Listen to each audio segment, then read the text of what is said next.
กราบทักทายสบายดีพ่อแม่พี่น้องได้เมนูตำมะฮุงพี่น้องเนาะให้ได้เบาไหวกินน้ำบ่เนาะ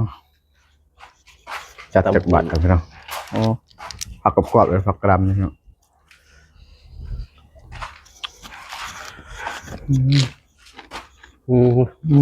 โอ้บ่พันนายยังกินฮะตำมะฮุงมั้ย ตำหุงตอนบ่ายเนาะปุ๊บแต่แซ่บแต่มาลงมาตำหุง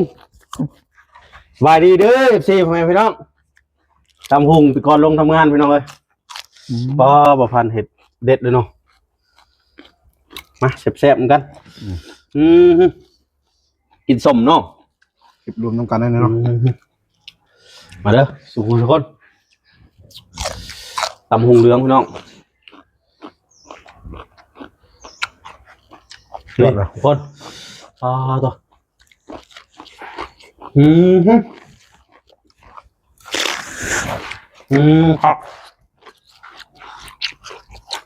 ผักบุรพาพอเนาะ ข้างนอก กินกับตำมะฮุงเข้ากันได้พี่น้องเป่าพันตำที่มือมีตกทุกคน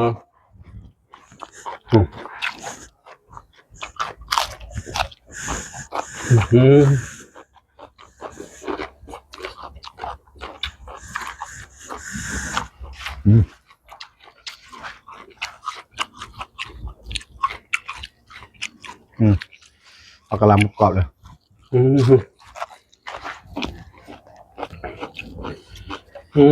กระหล่ำคักเลยนะครับนี่ทุกคนมาแล้วทุกคนนะขอคำใหญ่ๆเพื่อ FC กันตอนบ่ายๆเนาะนี่เนาะ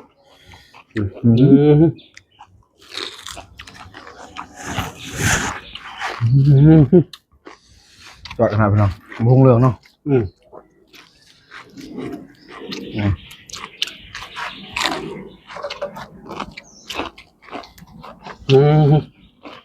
คักเห็นเนาะจุดบ่พันแซ่บเลยเนาะ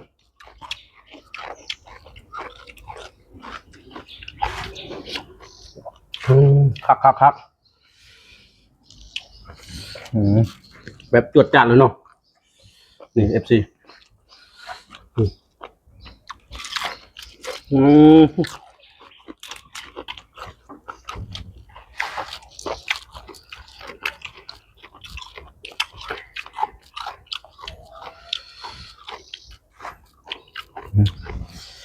เอาวะ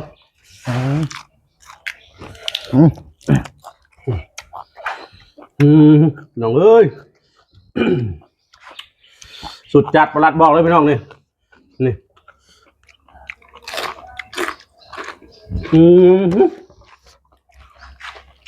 ขอจบคลิปเพียงเท่านี้พี่น้องฝากกดไลค์กดแชร์นะพี่น้องฝากกดติดตามด้วยครับสวัสดีพ่อแม่พี่น้อง